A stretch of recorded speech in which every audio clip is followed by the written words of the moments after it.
Tino Kocha du Nigeria, Emmanuel Cheyi Adebayor et Manissa Paul du Togo, Stéphane Biya du Cameroun, Souleymane Diawara et Mamadou Niang du Sénégal. À leur côté, Mohamed Kaboré, Préjus Nakoulman, Mohamed Koufi, Moumouni Dagano et Charles Kaboré. Des footballeurs qui ont fait vibrer plus d'un Africain et qui se retrouvent sur une même pelouse.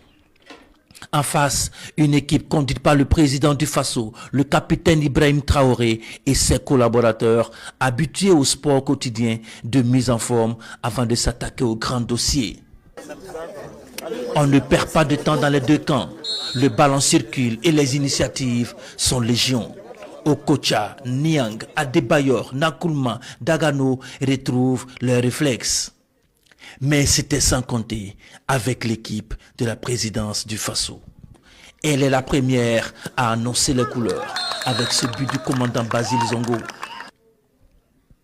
Ensuite, sur cette frappe croisée, le capitaine Ibrahim Traoré fait mouche. Mohamed Kaboré ne peut que constater les dégâts. Il n'est pas au bout de ses peines puisque le chef de l'État, dans une forme olympique, revient à la charge à la 22e minute.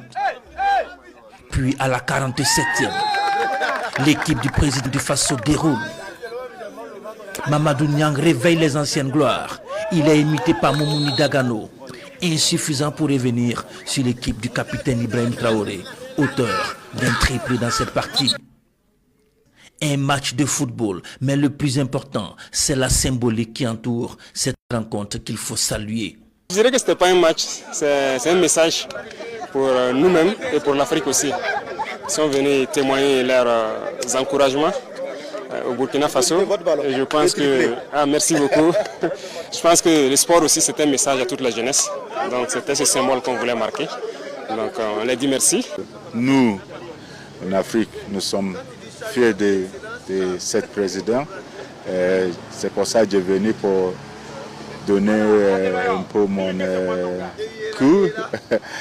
Et puis oui, je suis vraiment content que tout ce qu'il fait pour l'Afrique. Pour les organisateurs, c'est un pari réussi, un lointain projet, un rêve longtemps caressé qui voit finalement le jour. Excellence, capitaine Ibrahim Traoré, et il a une grande vision pour le sport en général. Le sport unit la jeunesse, ça unit le peuple. Toute l'Afrique est fière de lui, le Burkina est fier de lui, tout ce qu'il nous apporte. Et les autres des pays voisins et qui se sont déplacés pour venir le soutenir, démontrer que le travail qu'il abat au quotidien est un travail remarquable. Un match symbole pour toute l'Afrique, un match de message, un match surtout il y a énormément de messages dedans. Le message c'est quoi? C'est la paix. Comment faire pour propulser l'Afrique? Comment faire pour que l'Afrique se développe mieux? Comment faire pour qu'on crée une union entre nous, Africains, peuple africain?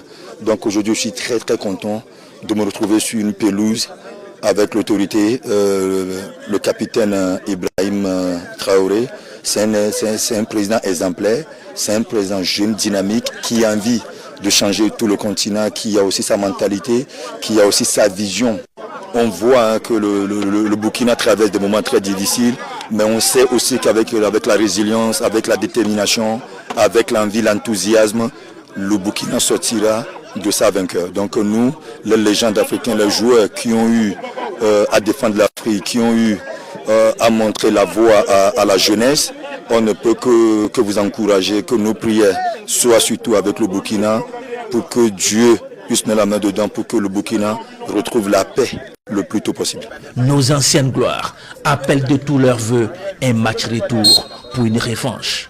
Mais en attendant, le président du Faso, chef de l'État, a exprimé la disponibilité du Burkina Faso à accompagner ses leaders sportifs dans les projets qu'ils voudront entreprendre ici au Faso ou dans leur pays pour la promotion du sport.